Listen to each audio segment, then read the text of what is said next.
Hello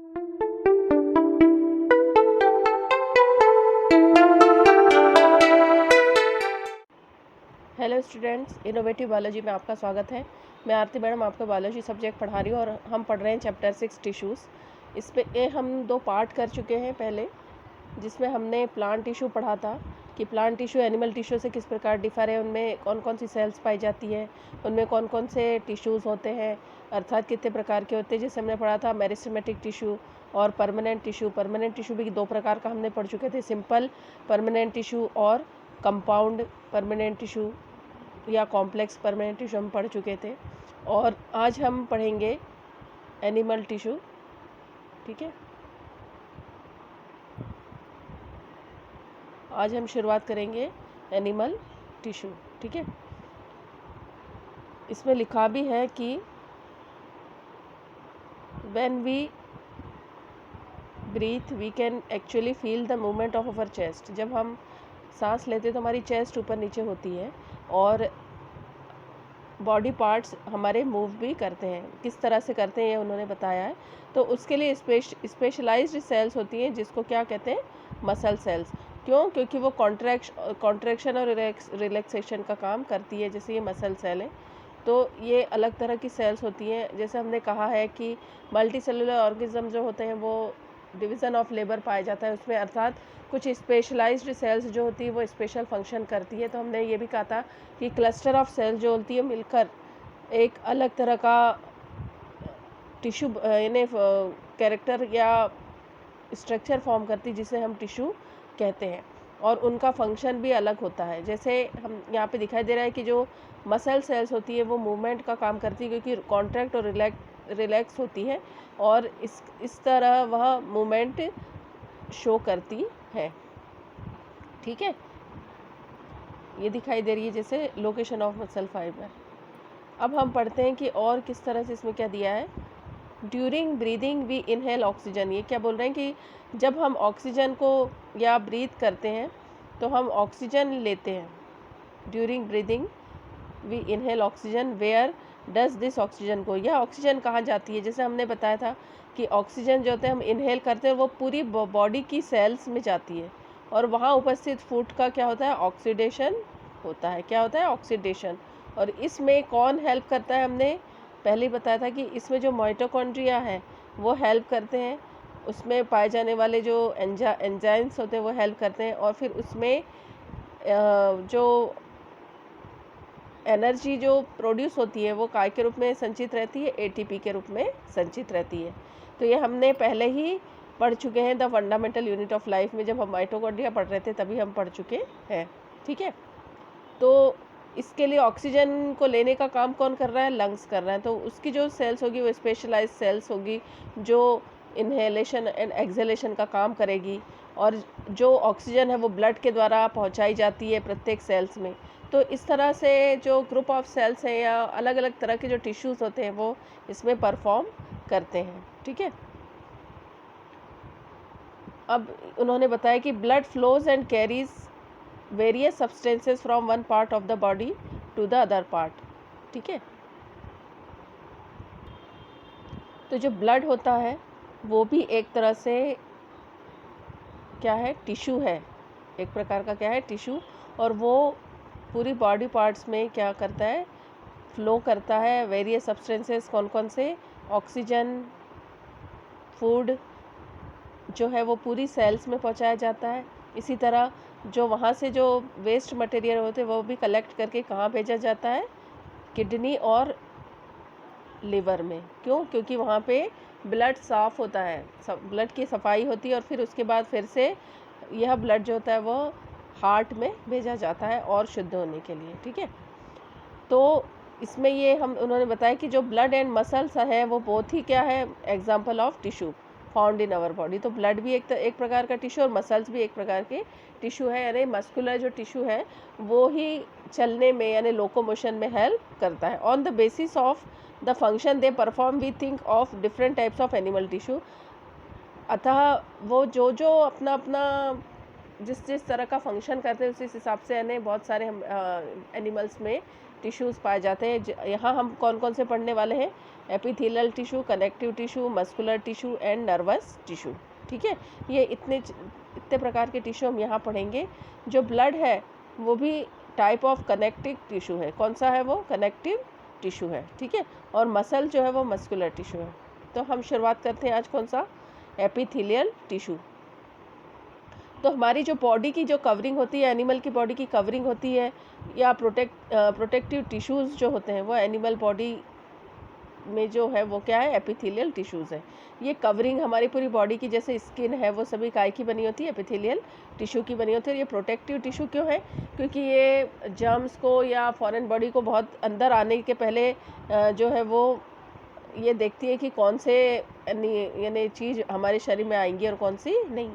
ठीक है, epithelium covers most organs and cavities with in the body. हमारे जो बॉडी की जो कई ऑर्गन्स और कैविटीज़ जो होती है वो सभी किससे लाइन होती है? एपिथेलियल टिश्यू से लाइन होती है। ठीक है, it also forms a barrier to keep different body system separate. यानी वो हमारे जो बॉडी सिस्टम्स है उसको सेपरेट करने का काम भी कौन करता है? Epithelial tissue. The skin, the lining of mouth, हमारे जो अंदर माउथ के अंदर जो भी लाइनिंग है, the lining of blood vessels. जैसे हम पता होना चाहिए कि जो ब्लड है वो हमारे ब्लड वेसल्स में फ़्लो होता है। हमारा जो ब्लड होता है वो ब्लड वेसल्स में फ़्लो होता है, और इसकी जो लाइनिंग है वो भी काय की बनी होती है? एपिथेलियल टिश्यू की बनी होती है। अब ये भी चीज़ उन्होंने बताई कि lung alveoli and kidney tubules. Lung alveoli यानी पता है हमें कि हमारे बॉडी में 2 क्या होते हैं? लंग्स होते हैं। ठीक है, और लंग्स का जो सबसे आखिरी हिस्सा हो वो क्या कहलाता है? एल्वियोलाई। क्या कहलाता है ये? एल्वियोलाई। ठीक है, और ये एल्वियोलाई क्या है? ये भी एल्वियोलाई जो है वो भी क्या है? एक तरह से जो है वो एपिथेलियल टिश्यू की बनी होती है। ठीक है, और इसी के साथ उन्होंने कहा है कि किडनी ट्यूब्यूल्स, जो किडनी ट्यूब्यूल्स होती हैं, जैसे हमको पता है कि ये जो किडनी होती है हमारे शरीर में पाई जाती है, और ये यहाँ से ये जो किडनी है यहाँ पे क्या होता है? ब्लड आके छनता है, और मूत्र जो यूरिन होता है वो यहाँ से पास आउट हो जाता है हमारे शरीर से, क्योंकि ये बहुत ही ज़्यादा विषैला होता है। ठीक है, तो ये किडनी की जो अंदर जो इसकी जो एक यूनिट होती है वो नेफ्रॉन कहलाती है। क्या कहलाती है? नेफ्रॉन। तो ये नेफ्रॉन जो होती है वो भी काय की बनी होती है? एपिथेलियल टिश्यू की बनी होती है। ये उसमें दिखाया जा रहा है, आप सभी को पता होगा। आगे ये सब चीज़ें आप 11-12 में पढ़ेंगे, किडनी क्या है और एल्वियोलाई, ये सभी आप पढ़ेंगे, परंतु फिर भी उन्होंने इसमें दिखाया गया तो आपको पता होना चाहिए कि लंग एल्वियोलाई किसे कहते हैं, किडनी ट्यूब्यूल्स क्या होती हैं। ठीक है, एपिथेलियल टिश्यूज़ आर क्या होते हैं? टाइटली पैक्ड होते हैं and form a continuous sheet, यानी बहुत ऐसी शीट लाइक स्ट्रक्चर बनाते हैं।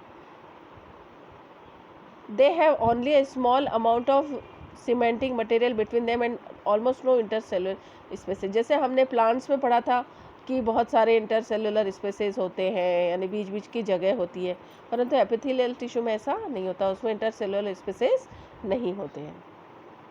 Obviously, anything entering or leaving the body must cross at least one of layer of epithelium। यानी जो बॉडी में जो भी चीज़ जा रहा है वो एपिथेलियम के द्वारा ही को क्रॉस किए बिना हमारी बॉडी में नहीं जा सकता। As a result the permeability of cells of various epithelia play an important role in regulating the exchange of material between the body and the external environment, and also between the body and the external environment and also between different parts of the body। जैसे उन्होंने कहा है कि बहुत सारे हमारे materials होते हैं वो एपिथेलियम से होकर ही जाते हैं, तो एपिथेलियम की जो सेल्स होती है वो बहुत ही ज़्यादा परमिएबल होनी चाहिए, जिससे कि वहाँ से मटेरियल जो है वो पास आउट हो सके। जैसे एक सेल से दूसरे सेल में जा रहे हैं या एक सेल से एक्सटर्नल एनवायरनमेंट में जा रहे हैं, तो वहाँ पे क्या होना चाहिए कि इसमें उन्होंने कहा है कि एपिथेलियल सेल बहुत ही पतली होती है, जिससे कि उसमें से जो मटेरियल होते हैं वो पास आउट हो जाते हैं। ये होता है इसमें। ऑल एपिथेलियम इज यूजुअली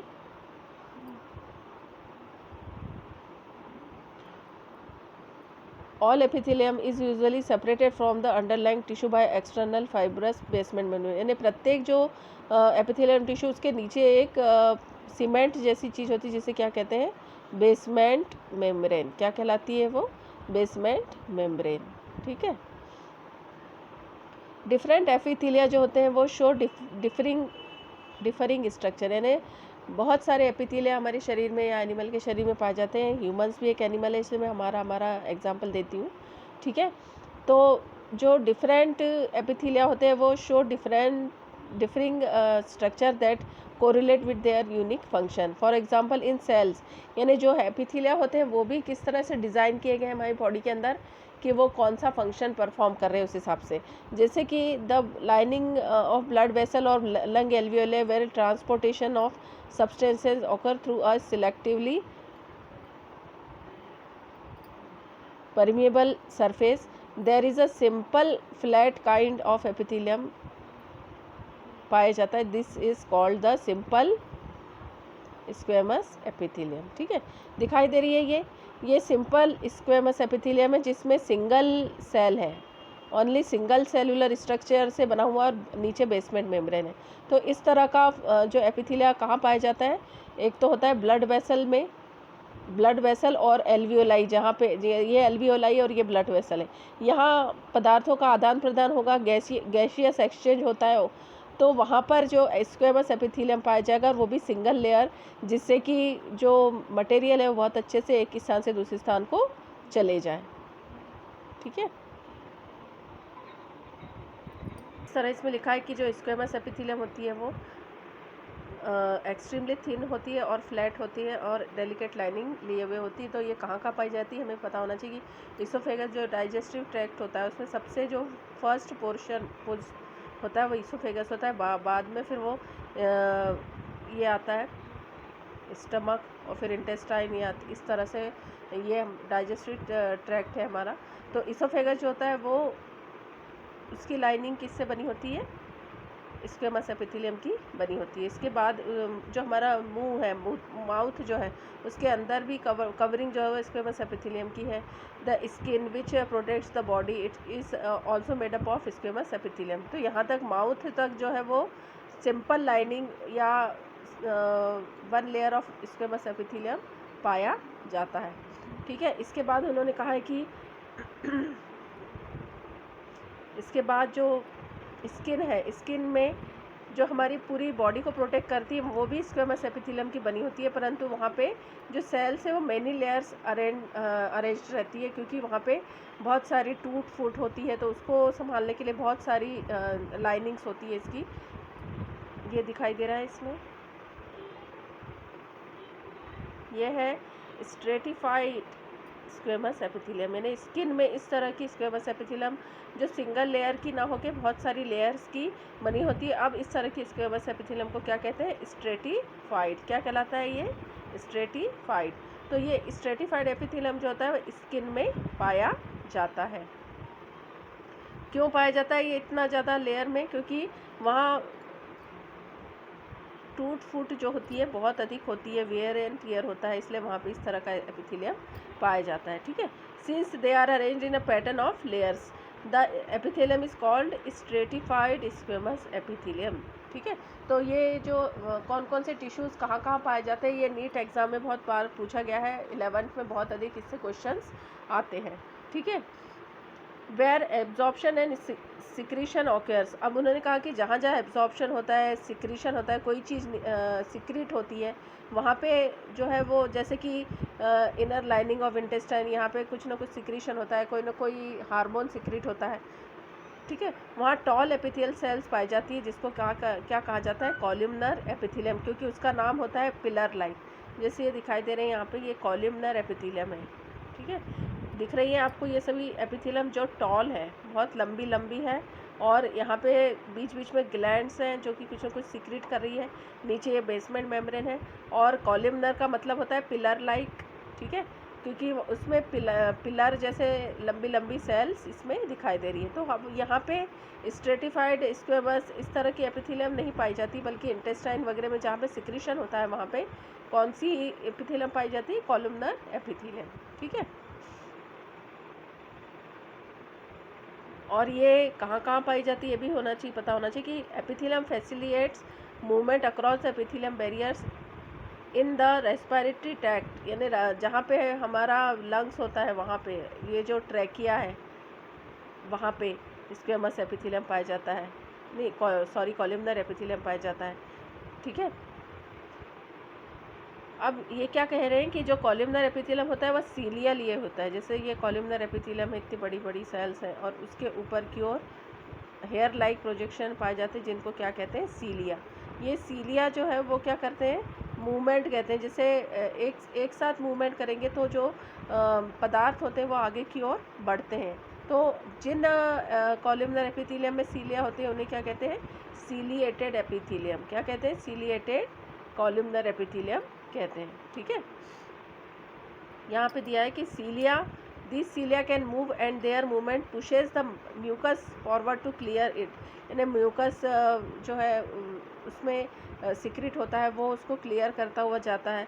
और this type of epithelium is called ciliated columnar epithelium. और ये सीलिया जो है वो कोई भी चीज़ को आगे बढ़ाने में हेल्प करते हैं। अब चौथा वाला ये बता रहे हैं कि क्यूबॉइडल एपिथेलियम। क्यूबॉइडल का मतलब होता है कि क्यूब शेप्ड। ये हम डायग्राम दिखा रही हूँ मैं आपको कि क्यूबॉइडल एपिथेलियम किस तरह से ये दिख रहा है। इसमें एक जो सेल होती है वो क्यूब की तरह दिखाई दे रही है। जैसे आपने पासा खेला होगा, पासे में 6 7 ऐसे 6, फिर किसी में 2, इस तरह से हमारे पासे जो हम लूडो में खेलते हैं। ठीक है, तो उसी तरह की शेप है, इसलिए इसको क्या कह रहा है, क्यूब शेप्ड सेल्स या क्यूबॉइडल सेल्स भी इसे कहते हैं। ठीक है, तो क्यूबॉइडल एपिथेलियम जो है तो क्यूब शेप्ड सेल होती है, forms the lining of kidney. ये कहाँ पाई जाती है, किडनी ट्यूब्यूल्स, जो कि स्क्वेमस एपिथेलियम से भी बनी होती है और कुछ इसमें क्यूबॉइडल एपिथेलियम भी पाई जाती है। जो सलाइवरी ग्लैंड्स होती हैं वो भी, अभी आपको पता होना चाहिए कि सलाइवरी ग्लैंड्स क्या होती है। हमारे माउथ में आप हमेशा सोचते होंगे कि सलाइवा पाया जाता है, यानी उसमें तरल पदार्थ, हमारा माउथ हमेशा तरल पदार्थ लिए हुए होता है, कभी भी सूखा नहीं होता। तो ये जो तरल पदार्थ होता है वो क्या कहलाता है, सलाइवा। क्या कहलाता है, सलाइवा। और इसको सिक्रेट करने के लिए ग्लैंड्स होते हैं माउथ में, उसे क्या कहते हैं, सलाइवरी ग्लैंड्स। ठीक है, तो ये सलाइवरी ग्लैंड जो होती है वो भी काय की बनी होती है, क्यूबॉइडल एपिथेलियम की बनी होती है, जहाँ की उसको मैकेनिकल सपोर्ट की आवश्यकता होती है। Epithelial cells often acquire additional specialization as gland cells. यानी कभी कभी जो होती हैं उनमें जो एपिथेलियल सेल के बीच बीच में ग्लैंड सेल्स भी पाई जाती है जो कुछ ना कुछ सिक्रीट करती है। ठीक है, sometime a portion of epithelium tissue folds inwards and a multicellular gland is formed। यानी इस कभी कभी क्या होता है कि जो एपिथेलियल सेल होती है वो अंदर की ओर मुड़ के और ग्लैंड फॉर्मेशन कर लेती है, और ये क्या कहलाती है, ग्लैंडुलर एपिथेलियम। वही काय में कन्वर्ट हो जाती है, वो ग्लैंडुलर एपिथेलियम। इस तरह का एपिथेलियम जनरली इंटेस्टाइन वगैरह में पाया जाता है। ठीक है, तो आपको ये पता चल गया है कि जो एपिथेलियम कितने प्रकार का होता है। जैसे स्क्वेमस, स्ट्रेटिफाइड स्क्वेमस जो कि स्किन में, उसके बाद कॉलमनर जो कि पिलर शेप्ड सेल्स है, इसलिए इसको कॉलमनर एपिथेलियम कहते हैं, जैसे इतनी बड़ी बड़ी सेल्स हैं। ठीक है, और ये क्यूब लाइक सेल्स है, इसलिए क्यूबॉइडल एपिथेलियम इसको कहते हैं। तो ये सभी जो एपिथेलियम जो है वो बहुत ही इम्पोर्टेंट टिश्यू है जो हमने आज पढ़ा। ठीक है, अतः आपको ये वीडियो कैसा लगा, इसे शेयर कीजिए, लाइक कीजिए और इस चैनल को सब्सक्राइब कीजिए तथा और बेल आइकन को दबाइए, जिससे आपको नोटिफिकेशन समय समय पर मिलते रहें। Thanks for watching.